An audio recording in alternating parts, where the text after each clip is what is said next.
Hello, my name is Felicia. To me, this gathering was supposed to be nothing more than another family reunion. Awkward smiles, obligatory hugs, the usual mixture of nostalgia and unspoken tension. I drove 10 hours straight from Seattle to Santa Rosa, just to be there, clinging to the small hope that maybe things would feel different this time. But I was wrong. The first blow didn't come with shouting, but with something so small, it almost slipped past me a name card. Crooked on the table, letters smudged and my name spelled wrong, Felica. One letter missing one subtle cut into my identity. It stung more than I wanted to admit. I told myself it was nothing, but deep down I knew it was a warning. Grief does strange things to families. It twists love into power, plays, turns dinners into battlefields. I slid my purse under the cold white folding chair and looked around. The garden hadn't changed. Lorene's rose bushes still lined the yard with military neatness. Ceramic lanterns swung gently above the pergola. Beige linens draped across the tables like a forced smile. The late September sun still carried a hint of summer, but the crisp air whispered that a season was ending. Maybe not just the season. Maybe something bigger. No one rushed to greet me. A few polite nods, a half-hearted hug here and there. Eyes glanced, then darted away as if I were some stranger who had wandered in by accident. I poured myself a glass of lemonade, the tartness cutting into my throat, trying to cool the heat building inside my chest. Maybe it was all in my head, I told myself. Maybe they were just distracted. But then Marcella appeared. Marcella, my sister, always dressed like she was about to host a press conference. Today, beige slacks, a bone-colored blouse, her arm draped around our mother's shoulders like she owned her. The smile she wore stopped at her lips, never reaching her eyes. Our mother, Lorene, looked smaller than I remembered. Thinner. Her hair pulled back in the same severe bun she'd worn since I was a teenager, the same powdery perfume clinging to her like a ghost of my childhood. Familiar, and yet distant. Dinner passed in fragments, clinking silverware, stiff small talk, roasted chicken that had long gone cold. I picked at my plate not because the food was bad, but because I couldn't swallow past the weight in my throat. Something was coming. I felt it. And then it happened. Marcella tapped her glass, the crystal ring slicing through the air. She rose slowly like a judge taking her bench. I'd like to say something. Everyone looked up. I didn't. Her voice was calm, carefully measured. These past few years have been hard for us all since Dad passed, since things changed. She let the pause linger, letting grief turn into a weapon. Classic Marcella. And I think we need to be honest about who's showing up. Not just physically, but emotionally, financially. I felt her eyes land on me before she even said my name. Felicia? She said sweetly, her tone dripping with false warmth like spoiled honey. We all know you've been distant. Big city life, big job, I get it. But here we've been holding things together. Mom's medical bills, the house, the property taxes. It hasn't been easy. I stayed silent. My fork scraped lightly against the plate. I knew this wasn't a plea. It was a verdict. So she continued, her smile sharpening. If you truly consider yourself part of this family, you'll transfer $100,000 by tonight. To help. To contribute. Her gaze swept the table, catching each set of eyes, pulling them into silent agreement. If not. She let the words hang in the air like a blade. Then I think we all understand what that means.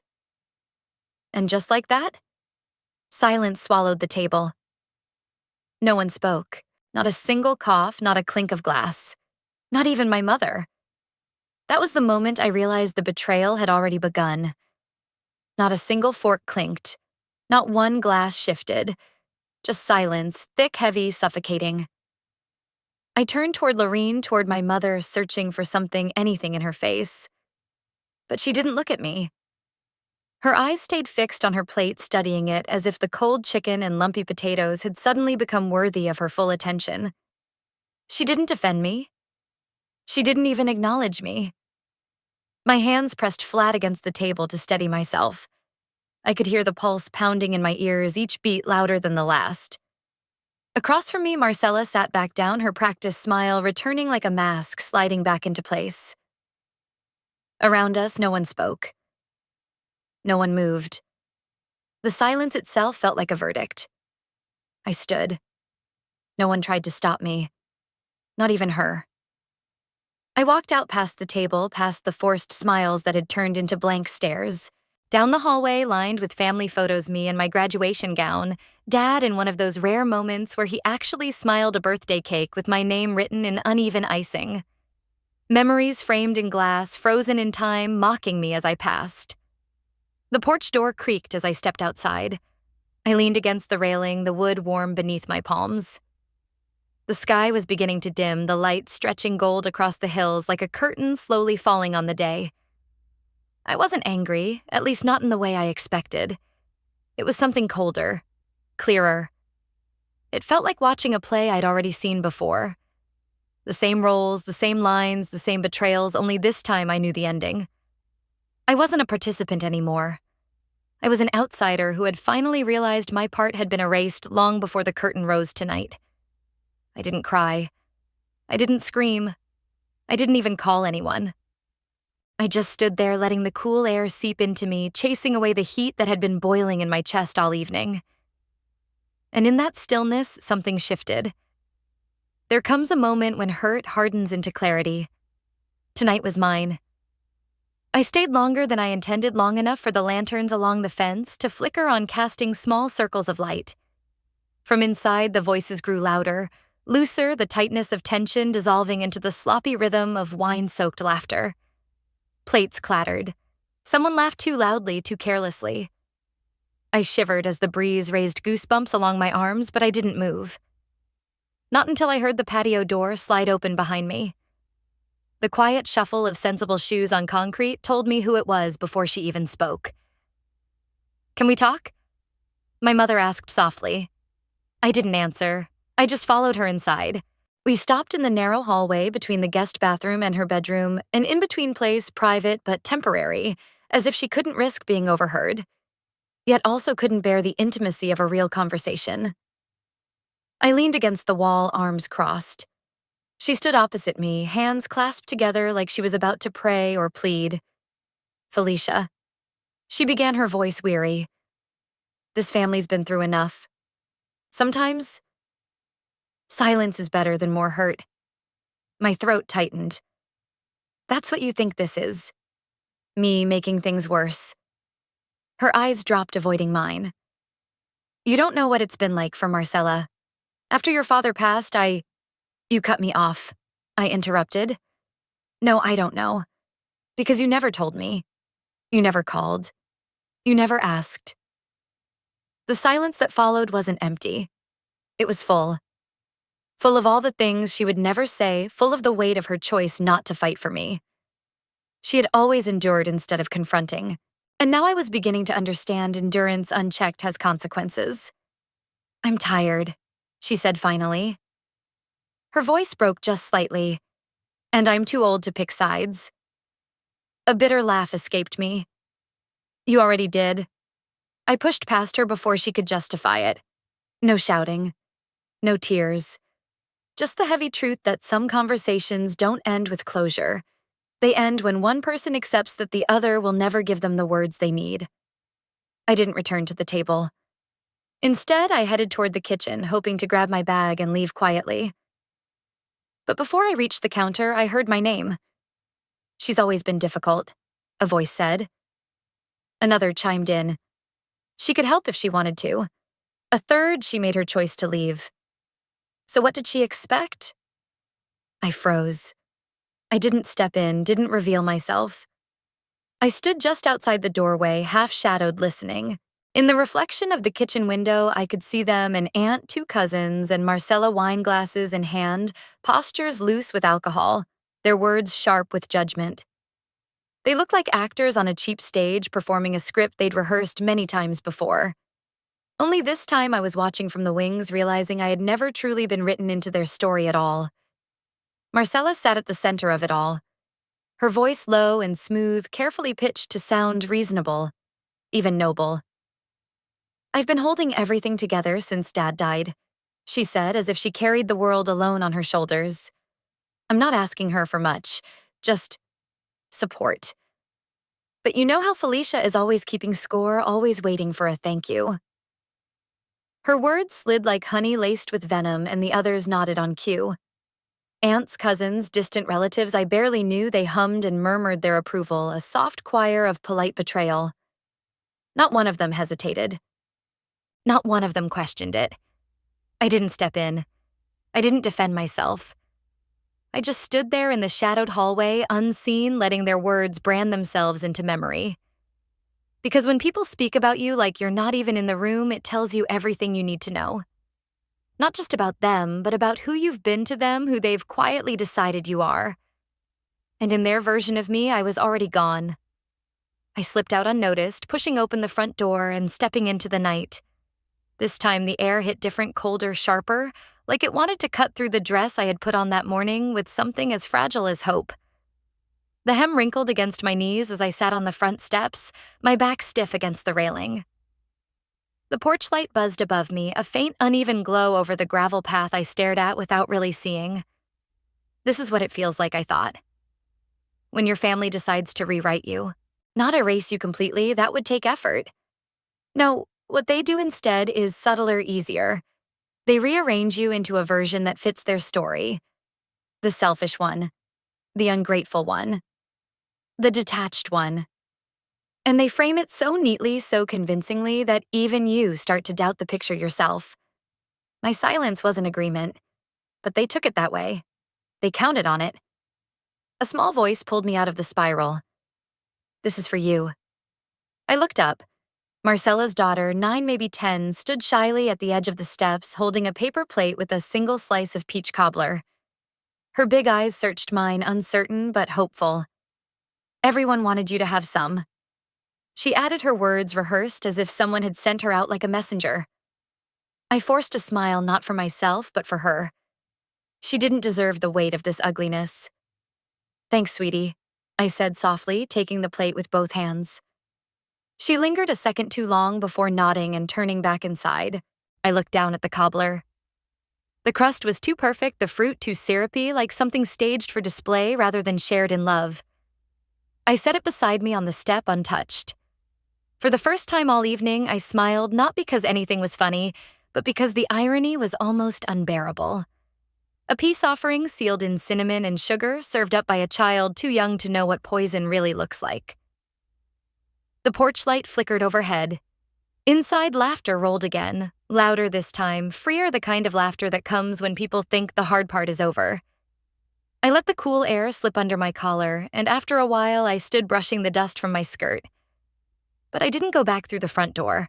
I wasn't in the mood for their nods, their fake smiles, the pretense of civility.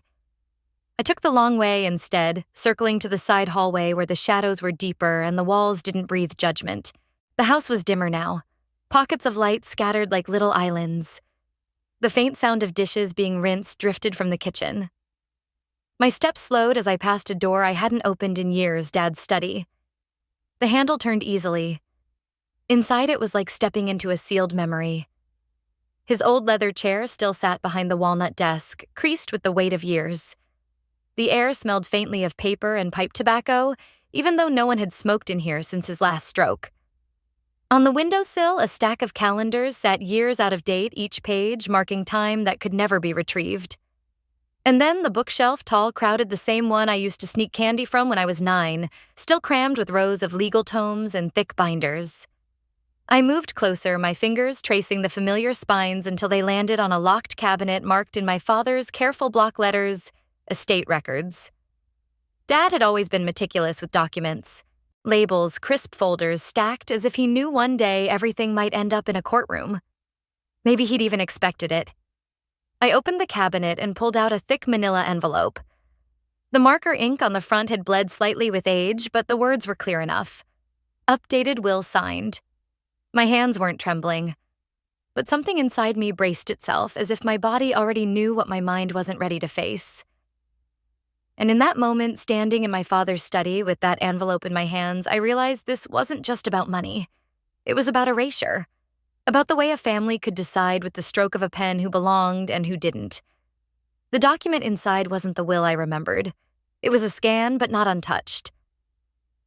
This version bore Scar's notes scrawled in the margins, the unmistakable mark of a pen that should never have touched it. And then I saw it. Next to my name, a thick black slash carved right through the letters, like my existence had been reduced to an error on a form. Beneath it, in smaller script, were two words that stole the air from my lungs. Asset reassigned. Marcella. No explanation. No justification. Just a cold redirection, as if the life I'd lived the years I'd been his daughter had been filed away and corrected like a typo. I stared too long. The lines blurred. My breath caught in my throat, shallow and soundless. This wasn't about money, not to me, not really. It was about something deeper, crueler. This was about being deliberately erased. I slid the paper back into its envelope, but I couldn't bring myself to return it to the cabinet. Instead, I tucked it into my purse, zipped it up with hands steady out of habit, not calm. My gaze drifted to the shelf of photo albums along the wall, their gold leafing glowing faintly in the lamplight.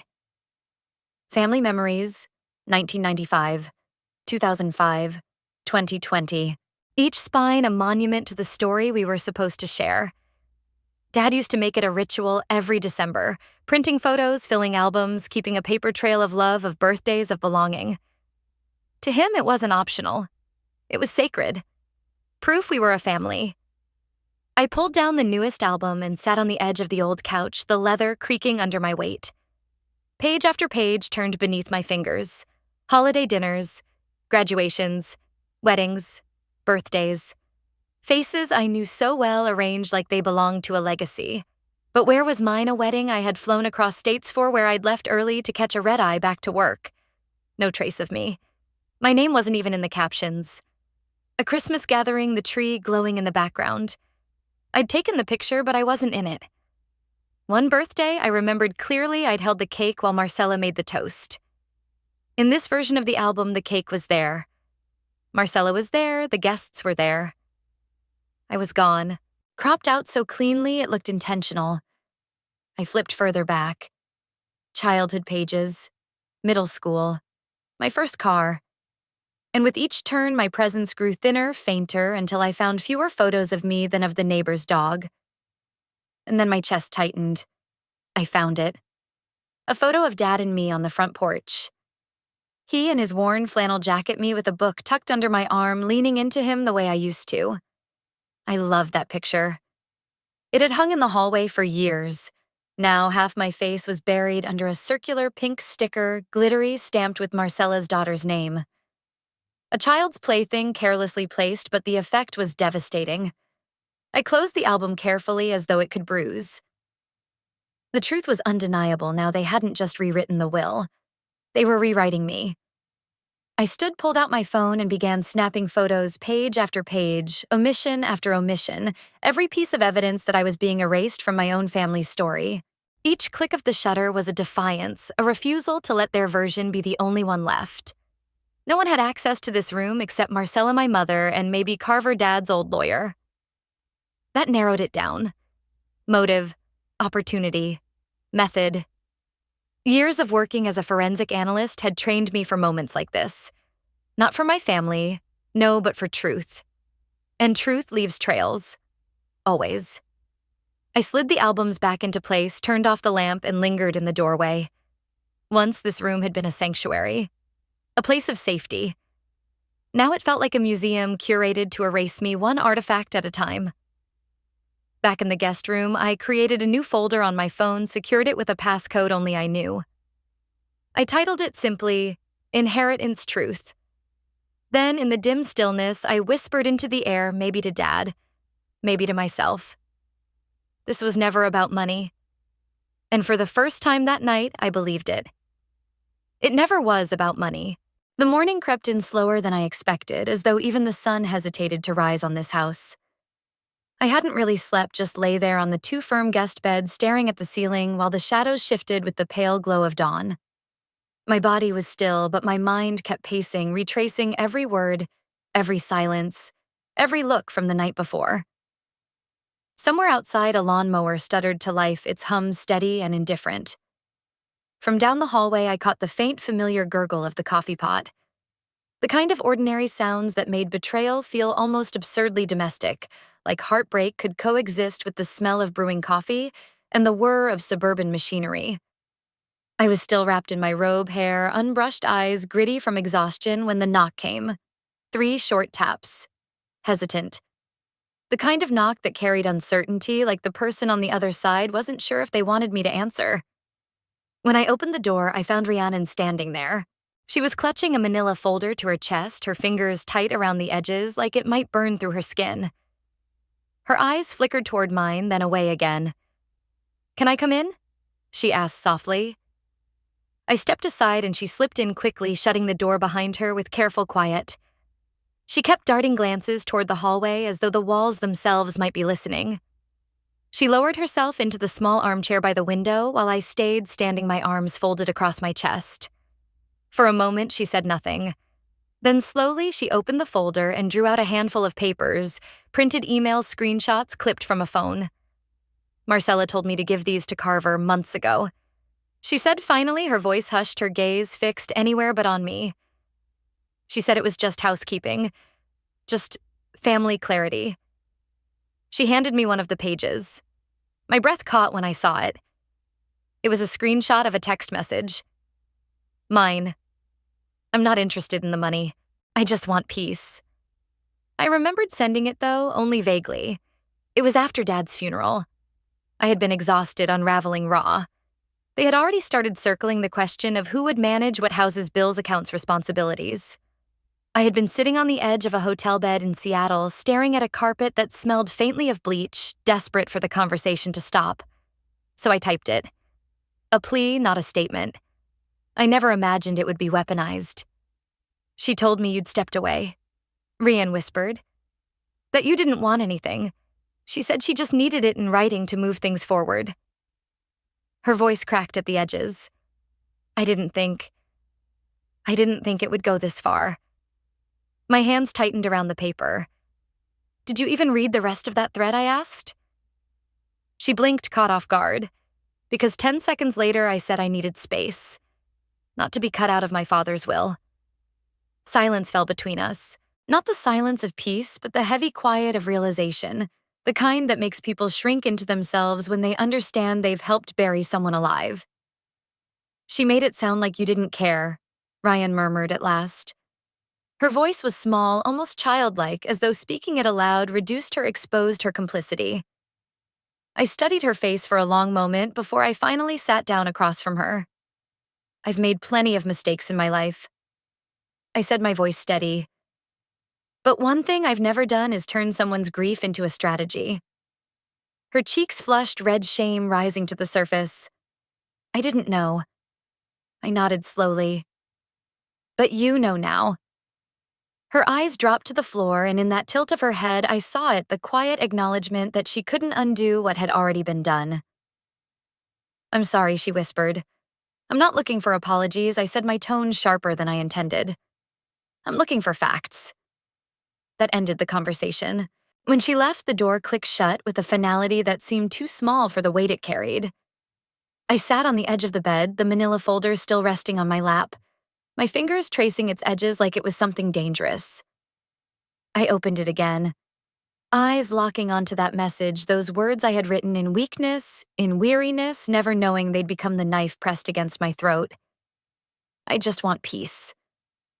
And in that moment, I realized peace was the very thing they had stolen from me. My message had been twisted, reshaped, and rebranded into something it never was, an admission, a surrender I had never given. By noon, the family had gathered in the backyard for what they called a post-reunion brunch. The smell of bacon mixed with the acrid edge of burnt toast drifting in through the sliding glass door. The table was set like an afterthought, half-empty juice cartons, mismatched plates, a platter of fruit starting to wilt in the sun. Marcella stood near the center of it all, glass of mimosa in hand, her posture straight and commanding, giving instructions like a party planner who mistook herself for a queen. I didn't wait for timing or theatrics. I didn't wait for anyone to finish a laugh or lift a fork. I just walked out barefoot, the grass cool against my soles, still wearing the same jeans from the night before. The casualness was deliberate. If she wanted spectacle, I wouldn't give it to her. Her eyes met mine as soon as I stepped outside. She didn't flinch, didn't blink. She just smiled, but I noticed how tightly her fingers gripped the stem of her glass. I stopped in front of her, let the quiet gather around us, then spoke loud enough for everyone nearby to hear. If I ever said I didn't want anything, I began my voice steady, it was because I never expected anything. There's a difference. Her smile held, though, I saw the tiniest tremor ripple through her hand. The glass tilted slightly before she corrected it. We've all made compromises. She replied smoothly, her tone dipped in honey but edged with steel. You chose your life out there. We took care of things here. You're right, I said. You did take care of things, especially the paperwork, especially the narrative. That word narrative hung in the air like smoke. Marcella shrugged lightly, her expression as curated as the table setting. Everything we've done has been fair. You distanced yourself. I took a step closer, feeling the ground solid beneath me. Don't confuse my silence with agreement, or my peace with absence. I'm here now. The words landed heavier than I expected. One of the uncles cleared his throat, awkward and loud in the stillness. A cousin fidgeted with his napkin. Even the kids in the corner, sticky with syrup and laughter, grew quiet, sensing the break in the air. Marcella didn't respond. Instead, she raised her glass with deliberate slowness and took a long sip, her gaze sliding past me, as though I were nothing more than a nuisance, a shadow asking to be acknowledged.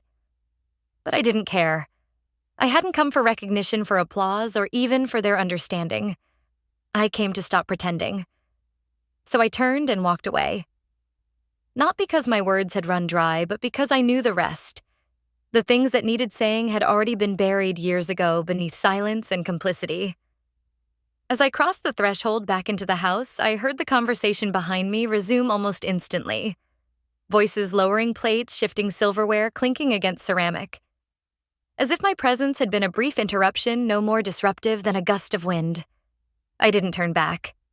Let them chew on my words alongside their scrambled eggs. Inside, the air conditioning pressed against my skin, colder than before. Or maybe I was the one who'd gone cold. I passed the framed photos again, the curated gallery of smiles, vacations, celebrations, where I was absent more often than not. Each picture was a reminder that memory itself could be edited, cropped, managed like a guest list. I had almost reached the guest room door when I noticed him. Uncle Harlan stood outside the den, one hand braced casually against the doorframe. But there was nothing casual in the way he looked at me. His expression carried weight, and his stillness told me he had been waiting. Got a minute, he asked, his voice warm but heavy, like he already knew what was unraveling. Here couldn't be folded back into place. I nodded and followed him in. The den hadn't changed much over the years. The same dark paneled walls, the same smell of aged books, and the faint ghost of pipe tobacco that had long outlasted the pipe itself. Time seemed slower in this room, the kind of place where truths were spoken in low tones and never written down. He gestured toward the armchair across from his recliner. Have a seat, he said, lowering himself into the worn leather with the ease of someone who belonged there. I sat carefully, my hands resting in my lap, bracing for whatever came next. I figured we should talk, Harlan said, leaning forward slightly. His eyes steady but not unkind held mine. Before things go sideways. You're stirring up waves where calm would serve you better. Uncle Harlan began, his fingers tapping together in a rhythm too controlled to be casual. His voice had the weight of someone who'd had this conversation before, probably dozens of times with other family members who had once thought they could change things. You know how this family works. He went on, his gaze steady, deliberate. We keep things under the rug for a reason. It's how we survive. I'm not here to be agreeable, I said, leaning back into the armchair, my arms crossed. That's not why I came. He sighed, the kind of sigh that seemed older than his years, the kind that carried resignation dressed up as wisdom. Sweetheart, sometimes being the bigger person means walking away. And sometimes it means staying put, making sure no one else gets crushed under the rug with the truth. His eyes softened as he tilted his head, almost like he was giving me one last chance to bend. You always had fire, he said quietly. But fire burns everyone when it's not contained. I leaned forward, my voice steady but sharp enough to cut. Maybe it's time families stopped surviving on silence and on the sacrifice of the same people over and over again. That struck him. He blinked once slowly, then leaned back into his chair. The leather groaned under his weight. His expression shifted, not anger, not shock, but something closer to recognition. "You sound just like your father when he'd been cornered," he said finally, his tone carrying both admiration and warning. I stood, letting his words hang in the air. "Then I guess I'm more like him than you thought." He didn't respond. He just sat there, draped in that measured disappointment men his age wield like gospel, as though silence itself could pass for authority. I left him in the den and stepped back into the hallway. The air felt heavier, thicker, as though the house itself had been listening. I caught the sound of the sliding glass door opening in the kitchen. Through the window, I saw Marcella kneeling beside her daughter on the patio, whispering something into her ear. I should have kept walking. I should have gone back to my room, packed my things, and left this house like a patient leaving a hospital after a failed surgery, scarred but alive. But I didn't. Instead, I moved toward the glass door, opened it, and stepped outside. Marcella looked up instantly. Her face shifted into that perfect blend of concern and calculation, the kind of expression that always felt more rehearsed than real. Beside her, her daughter stood holding a small flower, her eyes round with worry. "She's scared you're mad at her," Marcella said softly, as though her voice could smooth out everything. "She thinks you don't like her anymore." The little girl glanced up at me. "Did I do something wrong?" She asked, her voice thin, almost trembling. "Why don't you smile at me anymore?" The words pierced deeper than I expected. I knelt down until we were eye level, forcing myself to breathe steady. "You didn't do anything wrong," I told her gently. "You're kind and smart, and I like you very much." Her face brightened, a flicker of relief in her young eyes. But I couldn't stop there. Sometimes grown-ups use other people's feelings to get what they want. I continued, my voice careful but firm. "That's not your fault. But it's not okay either." She didn't fully understand, how could she? But she nodded solemnly, the way children do when they know something matters, even if they can't name why. I rose slowly and turned to Marcella. "Don't ever use her to prove your point again," I said, my voice steady, cutting through the air between us. "If you have something to say to me, say it as a sister, not as a mother." For the first time, Marcella had no ready reply. She stood, brushed invisible dust from her pants, and walked back inside with her chin lifted, as though retreat could still look like control. I stayed outside a moment longer, letting the weight of it settle on me. The evening light had begun to soften shadows stretching across the patio. The world felt suspended, caught between fracture and finality. Later, as twilight fell, the family began assembling on the lawn for the annual reunion photo. The kind of tradition that had survived long after any real closeness had faded. Someone called out my name, "Felicia, come stand over here with the immediate family." I looked toward the line forming in front of the camera. Marcella at the center, Lorene beside her aunts and cousins, positioning themselves like puzzle pieces in a portrait of togetherness. I took one step forward, then stopped. My chest tightened, but my voice was clear when I spoke. "No," I said. "Because apparently I'm not part of it unless I pay for the privilege." The silence that followed was sharper than any shout. Even the birds seemed to pause, their songs cut short. Someone behind the camera shifted nervously, unsure whether to take the photo or wait for permission. I didn't wait. I turned and walked away before the shutter clicked, refusing to be frozen into another version of a story where I had already been erased. From the corner of my eye, I caught the camera flash, but I knew before the light faded that I wasn't in the picture. My body never shifted toward the porch, never angled to be included. I walked straight through the back door, down the hallway, and into the kitchen, not glancing at anyone, not giving them the satisfaction of even wondering if I might change my mind. My shoes were still off the cool hardwood, pulling slightly at the skin of my feet with each step. I moved through the house like a shadow that had slipped its tether, quiet but undeniable. No one called after me. No one asked where I was going.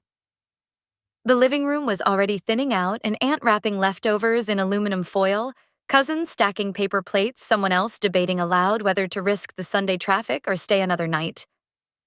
Marcella's voice floated above them, all sharp and polished, the way an event host clings to her script long after the audience has stopped caring. I let the sound slide past me. I turned down the narrower hall that led to my mother's private office. The door was cracked open just enough to give me pause, as though someone had left in a hurry or wanted to bait curiosity. For a heartbeat, I considered leaving it untouched. But hesitation is what had brought me here in the first place. Hesitation to confront, to ask, to demand. So I pushed the door open and stepped inside. The office was still and stale, quieter than I remembered.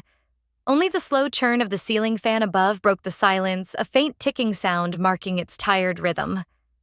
I flicked on the desk lamp, and a muted yellow glow spread across the surface, neat stacks of folders, clipped and labeled with my mother's practiced precision.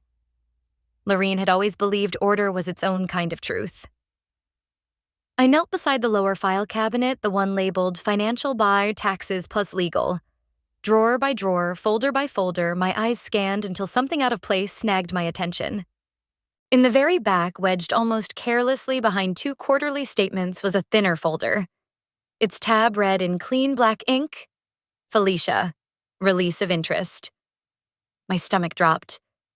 I pulled it free with both hands, sat cross-legged on the floor, and opened it. Inside was a notarized document, official in every way. My full name, my supposed signature, and one line that made my breath halt mid-inhale. I, Felicia D. Martin, hereby release all legal claims and future rights to the Santa Rosa property. The date hit me next. The week listed, I'd been in Portland at a conference. I still had the plane ticket stub archived in my email. Whoever had drafted this hadn't even bothered to check whether I was in the same state, let alone the same building. My hands didn't shake. Training and instinct took over. I snapped photos from every angle, close-ups, metadata notes, wide shots for context. Then I backed them up, flipped the page, checked for seals, and took another set of photos just in case. I composed a quick message to Nicole, my closest friend and paralegal back in Seattle urgent. Verify signature origin. Timestamp confirms I was out of state. I'll explain later. I hit send. The weight in my chest didn't ease, but the act of documenting kept the panic from taking root. I stood folder still in my hand and reached toward the desk lamp switch. That's when I froze. Voices, muffled but close, drifting in from the kitchen. I killed the light, tucked the folder under my arm, and edged the door open slowly. Marcella was at the island, her posture relaxed, her tones smooth and confident. Across from her, leaning against the counter like he belonged, there was Beckett. Of course. His laugh hit me first, too familiar, too practiced, and then his words. It's not about not being loved. He was saying, his voice low, confessional. She just doesn't let people in. Marcella nodded sympathetically, sipping from her tea like a priestess receiving confession. It's exhausting trying to love someone who's always halfway out the door, she murmured, her voice dripping with agreement. The heat that rose inside me wasn't sudden, it was steady, controlled like a fire that had waited patiently for oxygen. I stepped forward, fully letting them both see me. Beckett turned first. His face shifted the moment our eyes locked. Guilt, regret, something messier tangled underneath. Marcella didn't miss a beat. He was just telling us how hard it was. She said sweetly, not even glancing my way, being with someone who never really wanted to be part of anything. Beckett's mouth opened, closed, opened again. I didn't mean it like that. He stammered, his hand rubbing the back of his neck. I just meant, you always seemed distant. I tilted my head slightly, studying him the way I might study a stranger whose motives didn't matter, but whose words still cut. No, I replied calmly, each syllable deliberate. What you meant? I said slowly, each word deliberate, was that I made you uncomfortable because I refused to pretend things were fine when they weren't. Because I didn't swallow my questions just to keep the peace. Because I challenged what you were more than willing to ignore. His face drained of color the way a candle dims when the flame is robbed of air. But I didn't stop. I couldn't. And you? I turned toward Marcella, my voice sharpening like glass under pressure. You have a lot of nerve pretending this is about emotional wounds or family misunderstandings. What you've been doing isn't about feelings. It's about control. It's about making sure the ground beneath me disappears before I even realize I've stepped onto it. She smiled.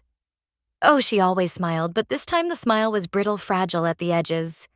Her lips curved, but her eyes stayed flat cold. We all know people like you, she said smoothly, her tone laced with false patience.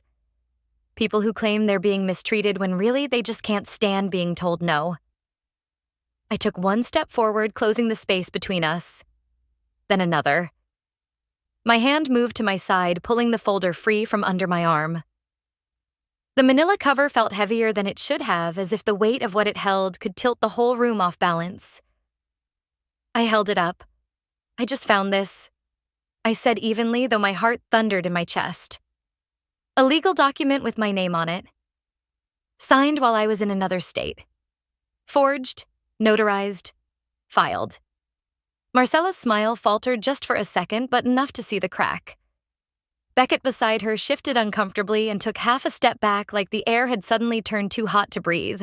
If anyone here, I continued, my tone steady controlled, wants to question my character or my intentions, they should be prepared to do it in court. Because this time, I'm not swallowing the silence you've all been feeding me. I didn't wait for their response. I didn't want their excuses, their lies, their carefully rehearsed masks. I turned folder still in my hand and walked out. Each step echoed against the hardwood, slow-measured final. Behind me, silence settled like dust in an abandoned house. No one followed. The next morning, I rose before dawn. Or maybe they were awake, hiding in their rooms, unwilling to face me in the gray light of morning. Either way, the house felt empty. I didn't want their breakfasts. I didn't want their staged apologies. I didn't want to hear Marcella's syrupy voice pretending to be tired or Beckett's pretending to be innocent. I needed answers, and I was finished waiting for them to be handed to me like scraps. The county records office opened at 8. I parked out front just after the hour folder, still on the seat beside me. The woman at the front desk greeted me with a customer service smile, the kind trained into place by policy rather than kindness. I asked for recent deed filings connected to my father's estate. She typed the click of her nails steady against the keyboard, then her brow lifted just slightly. Looks like someone already pulled those records last Friday, she said. My stomach tightened, the edges of dread curling inward. She turned the monitor toward me. And there it was, the request logged under the name Carver, dated 2 days before the reunion. 2 days before it all began to unravel. Can I get a copy of that request, I asked? Without a word, she printed it. When the paper slid across the counter into my hands, it felt like evidence, like a confession no one intended for me to see. Back in my car, I stared at Carver's signature. My father's friend. Our family's lawyer. The man who had sat at our table on birthdays, toasted at holidays, who once fixed the sprinkler head in our backyard like it was nothing. The man I had trusted without question. I dialed his office. No answer. I drove across town, a quiet desperation in my veins, still hoping that he would look me in the eye and say it wasn't what it looked like. That someone had used his name without permission. That Marcella had gone rogue and he hadn't known. But the receptionist's face told me before her mouth did. She straightened as I entered, as if bracing for impact. "I'm sorry, Ms. Martin," she said quickly, like the words had been rehearsed. "Mr. Carver no longer manages anything for your family. All legal transitions were completed with the full consent of the estate's principal. That includes your mother." That last word, mother, landed like a stone to the chest. Lorene. She hadn't just known. She had orchestrated it. I left without speaking again, my hands colder than the steering wheel. I didn't go back to the house. I didn't want to scream at walls that had already soaked up too many secrets. I didn't want to cry where anyone could mistake my tears for surrender. I drove instead to Dr. Milton's clinic, the one who had overseen my mother's recovery after her stroke. The walls there were lined with soft colors meant to soothe, but my chest stayed tight as I asked the nurse for access to her health documentation, framing it as an estate planning necessity. She hesitated but led me to the back. Dr. Milton greeted me warmly, too warmly, like a man who already knew more than he was willing to say. I explained what I needed, trying to keep my voice steady. I just need to know, I said, if my mother was of sound mind when she made those decisions about the estate. He didn't even pause. Your mother was clear-headed, consistent, and firm in her intentions, he said. She specifically told me you had requested distance, and she was respecting it. I blinked. Once? Twice? That's what she told you, I asked, my voice thin, brittle. Yes, he said gently, like he thought he was easing me. But his words landed like a blade turned inward. She said Dr. Milton's voice was steady, professional, as though reading off a chart, and I quote, "Felicia wants nothing from us. I'm finally giving her what she asked for." It landed harder than anything Marcella had ever thrown at me, harder than whispers, harder than silence, because this wasn't rumor or manipulation. It was my mother's voice filtered through medical authority, sealed with credibility. Not gossip. Not hearsay. Truth spoken as if it were fact. I thanked him automatically, the word catching in my throat like gravel. Somehow, I made it out of the building, my legs carrying me back to the car, though I could barely feel the ground beneath me. I didn't drive. Not right away. I sat there, hands limp on the steering wheel, staring across the street at the old brick church where Mom still attended Monday morning women's ministry. The white steeple rose sharp against the washed-out sky bells, quiet for now. A few older women trickled out, chatting with the hushed comfort of routine. And then I saw her. Lorene, my mother. Walking alone down the stone steps, clutching a leather-bound Bible against her chest like it doubled as proof of righteousness or armor against any accusation. Her stride was steady, not hurried, not hesitant, just certain. I opened my door and crossed the street. The air smelled faintly of rain and exhaust. She noticed me when I was only a few steps away, but she didn't stop. Didn't greet me, didn't even blink.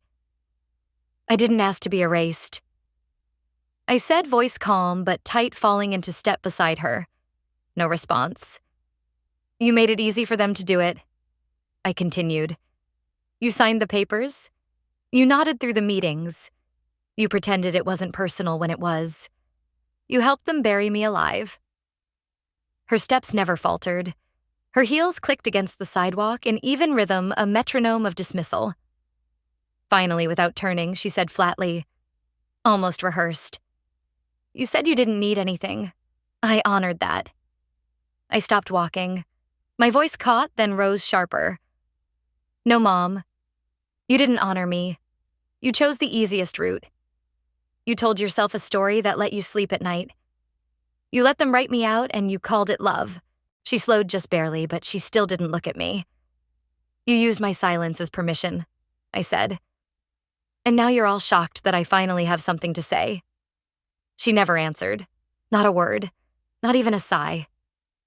She just kept moving, heels clicking until the sound of her retreat was swallowed by passing traffic. I stood frozen on the sidewalk, the weight of years pressing against my ribs, pressing against everything I thought I understood about family. I didn't feel broken. No, not broken.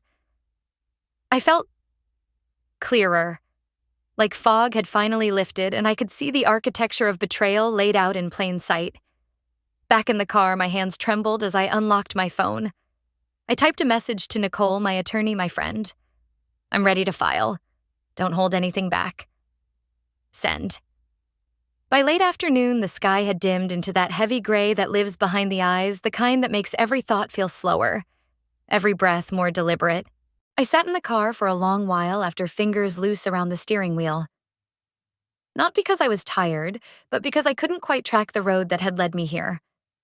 I had spent a lifetime avoiding conflict. Not from fear, never from fear, but from some warped loyalty to peace. A loyalty that now felt like betrayal, because silence is not peace when it's bought by manipulation. Silence is surrender. I pulled into a quiet cafe on the edge of town, a place with steady Wi-Fi and no risk of running into a cousin eager to retell their version of things. The air smelled of burnt espresso and old wood. I ordered nothing. Just sat down, opened my laptop, and let the screen glow against the gray outside. Inbox. One subject line pulled my eyes instantly. "You're going to want to see this. The sender, Theron." I clicked. A folder spilled open on the screen. PDFs, screenshot scans, and one video file waiting like a live wire. The first document was a scan of a notarized letter. Carver's signature stretched across it, bold and sure, like a scar cut straight across my father's legacy. Beneath it, a line from an email. Marcella's email, dated weeks before I even knew the reunion was being planned. And for the first time, I felt like I was staring not at betrayal, but at a map. If we can't get Felicia to sign willingly, the window of her absence creates opportunity. The words bled off the page like they'd been written in acid. And just beneath, highlighted in yellow like some cruel afterthought, she's always been unpredictable. If she stays quiet, we proceed. My pulse thudded in my ears. Then I saw the attachment. A Zoom recording.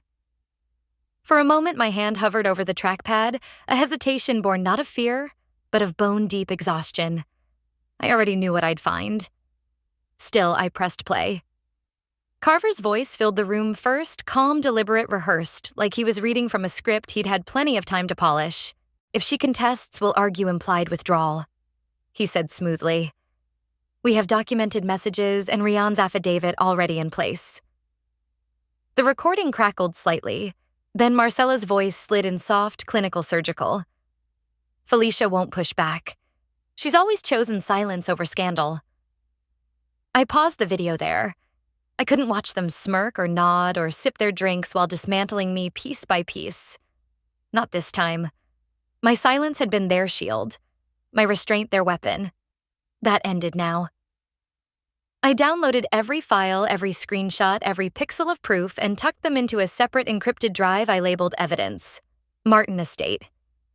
Then, with fingers steadier than I expected, I emailed copies to Nicole with a single line, use it all. By evening, the family chat lit up. A message from Marcella, her tone polished even in text. Let's meet tonight in the dining room. Just us. One last chance to clear the air. I laughed. Not aloud. Just a small exhale that slipped past my lips, humorless hollow. Clear the air. What she really meant was, control the narrative one more time before it slips away. I closed my laptop, gathered the folder of documents, and walked back into the lion's den. The dining room had been staged for false neutrality. No wine bottles glinting in the light, no vase of flowers softening the corners. Just a steaming pot of coffee on the sideboard and a platter of dry, untouched cookies. The chairs were arranged in a semicircle as if this were some impromptu support group no one had asked to join. I sat at the far end. Not hidden, not timid. Just outside their orbit so they'd have to look at me, not through me. Marcella stood her hands folded neatly in front of her body language borrowed from preachers and politicians. She cleared her throat softly. We've all had strong feelings, she began her tone even almost saccharine. And I think it's fair to say some of us have felt unheard. Before she could launch into her sermon, I reached into my bag, pulled out my laptop, and connected it to the TV on the sideboard. The screen came to life. The Zoom recording filled the silence. Carver's voice, then Marcella's, their plotting laid bare for every set of eyes in the room. Nobody breathed. When it ended, I didn't look at them. I simply reached into my folder and began sliding documents across the table one by one like cards in a game they hadn't realized they were playing. First, the notarized document with my forged signature. Next, the email exchange outlining the strategy to push through the will change. Finally, the handwriting analysis proof that the so-called signature of mine had been lifted digitally from an old employment contract that had never once left my office. Each paper landed with a sound sharper than glass breaking. At last, I lifted my head. I looked directly at Marcella. You said I chose distance. I said, my voice steady. But you built this house of lies before I ever had the chance to speak. Then I turned to my mother. Her face was unreadable, carved in stone. You said you honored what I wanted. My hand swept over the spread of papers. This is what I want now that everyone stopped pretending this didn't happen. No one moved. No one spoke. The silence stretched heavy, suffocating, folding in on itself until it felt like the walls themselves might crack under its weight. I didn't yell. I didn't cry. I let the truth sit there raw and undeniable. Then, clear as a bell, I said, The paperwork has been filed. There will be legal consequences. But this isn't revenge. This is repair. A cousin on Marcella's side looked like she was about to cry, her face folding in on itself as if she had just witnessed an earthquake shaking through her own home. Marcella, though, was different. For the briefest moment, her carefully polished mask cracked a fracture across glass that had always seemed unbreakable. Then just as quickly, she snapped back, shoving her chair aside and storming out. The sharp staccato of her heels striking the hallway floor echoed like a judge's gavel, sealing her own verdict with every step. Lorene didn't follow. She sat frozen, her hands trembling in her lap. Her shoulders so still it looked like even breathing had become a burden. I rose, gathered my things, slowly, deliberately, and walked out without waiting for permission or dismissal. I no longer existed there as someone hoping to be accepted. Outside, the air felt different. Not cold, not biting, just clean. Cleansed as though something stale had finally been washed away. I inhaled deeply, filling my lungs with that unburdened clarity. At the end of the walkway, my phone buzzed. A news alert lit up the screen: inheritance dispute filed in Martin family estate. Allegations of forgery and fraud. I swiped it closed. I didn't smile. I didn't celebrate. But deep inside there was a shift, a lightness that had been missing for years. Weightlessness, like stepping out from under a shadow I had carried too long. 3 weeks passed. The media chatter dulled into silence. The family group chat went dead, not a single message, not even to argue. Strangely, it was its own kind of peace. When I flew back to Seattle, the season had already turned. The first autumn rain fell heavy that night, greeting me like an old friend, familiar gray, relentless, and cleansing. It streaked across the Uber windows as we drove from the airport city lights, bending into soft blurs, painting the skyline with muted colors. By the time I reached my building, it was close to 9. I chose the stairs instead of the elevator, hauling my suitcase one step at a time, wanting the movement, the proof of effort, the physical reminder that I was returning not as someone escaping, but as someone who had reclaimed. At my apartment door, I saw it immediately. A plain white envelope tucked neatly beneath the mat. No return address, just my name written in a slant I recognized before I even picked it up. Inside a single torn sheet of stationery. One line centered, "I was wrong." I see that now. I don't expect forgiveness, but I do hope you're free. No signature. But the handwriting undeniably Lorene's. I didn't cry. I didn't even sigh. I simply unlocked the door, turned on the kitchen light, and set the note on the table. I poured a glass of water, sat, and read it again. Once. Then slower. That was all there was, no explanations, no excuses. And for the first time in my life, I realized I didn't need any. I slipped the letter into a small cedar box I kept in my dresser drawer, the one that held only the most fragile fragments of my past old postcards, the earrings my father gave me on my 21st birthday, and a newspaper clipping he had once circled about women who fight back with law instead of rage. Life resumed. I went back to work. But something inside me had shifted for good. Every Tuesday now, I teach a class on financial literacy for women rebuilding their lives. Some are recovering from divorce. Others are piecing themselves back together after years of quiet abuse. One woman not much older than me asked during our second session, "How do you know when you're not the crazy one?" I didn't hesitate. When you stop apologizing for asking questions. Theon volunteers sometimes. He sits in the back, runs slides, takes notes, even shows up with coffee when I forget. We never speak about the folder, the recording, or the fact that he was the one who tipped the balance. He knows that I know, and that's enough. Beckett sent word through a mutual friend. Predictable. Shallow. I heard what she tried to do. I'm proud of the woman she became. I read it, rolled my eyes, and moved on. Not all growth requires closure. That night, I brewed tea and stepped out onto my balcony. The rain had returned, veiling the skyline in blurred streaks of light. I wrapped my hands around the warm mug, watching the city dissolve into watercolor shades of gold and gray. It wasn't dramatic. It wasn't loud. It was simply mine. A moment I chose to keep for myself. Not because it hurt too much to look, but because finally it didn't.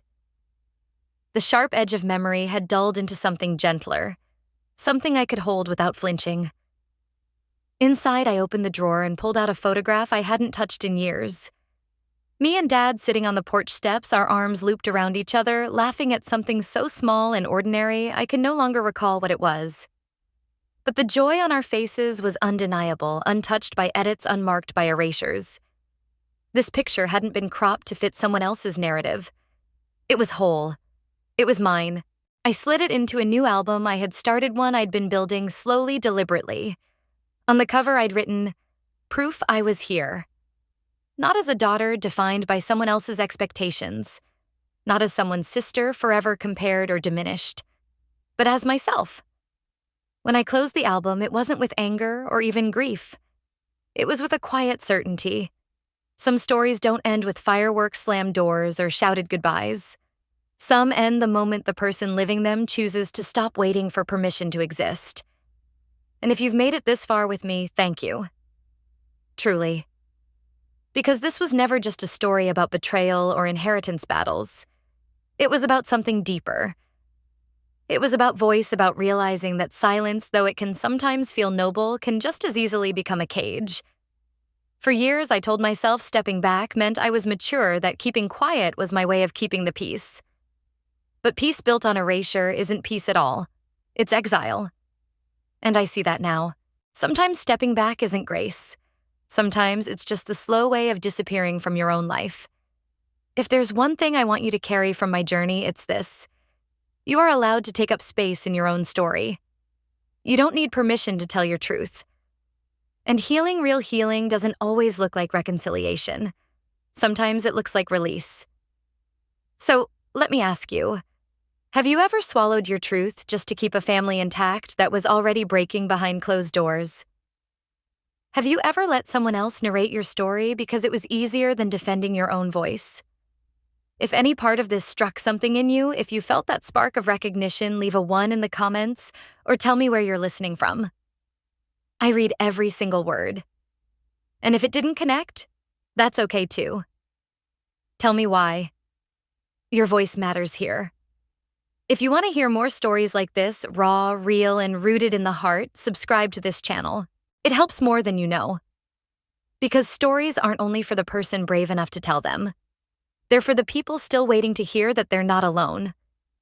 Until next time, stay strong, stay true, and never ever let anyone write you out of your own life.